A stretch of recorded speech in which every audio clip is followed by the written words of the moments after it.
Hi, I'm Laura Kennard, family lawyer at Cornerstone Law Offices. So today we're looking at how property settlement works following the breakdown of a marriage or de facto relationship.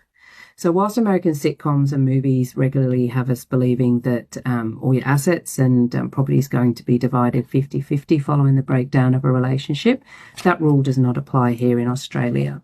So instead, we look at what we call a 5-step process to determine who will get what following the breakdown of the marriage or the de facto relationship.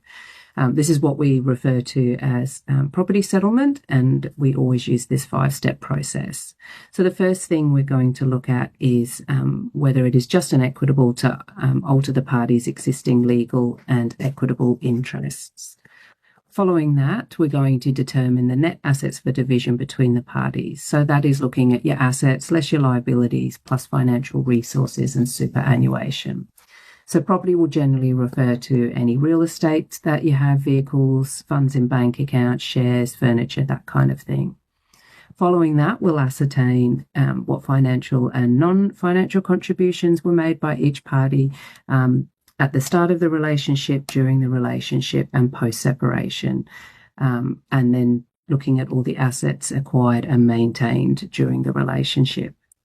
Financial contributions can include property that you've bought into the relationship, property that you've bought during the relationship, income, inheritances, gifts, that kind of thing. And then non-financial contributions will look at things like renovations to any real estate that you own, gardening, landscaping, general care of the home and property, unpaid work in a family business, and then we'll also consider the contributions to the welfare of the family. So that will look at parent and homemaker contributions made by each party.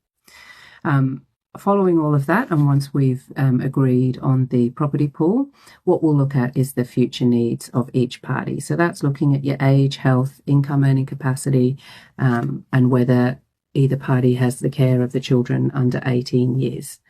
Once we've done that, we will then consider if the proposed percentage is just and equitable for the property division in all circumstances of that particular case. If any further adjustments need to be made at this point, they can be made, and we'll look at how that property settlement is to be effected. So how payments to be made, how the division is going to work, and what the orders will look like for you from there.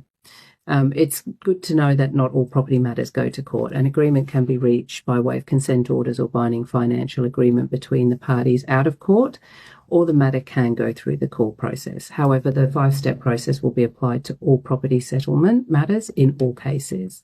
So if you're going through separation and you have property that needs to be divided, and any questions on what you need to do next or how to go about it, please give us a call and contact our offices, and we'll be able to help you through the process to reach settlement and finalise your matter.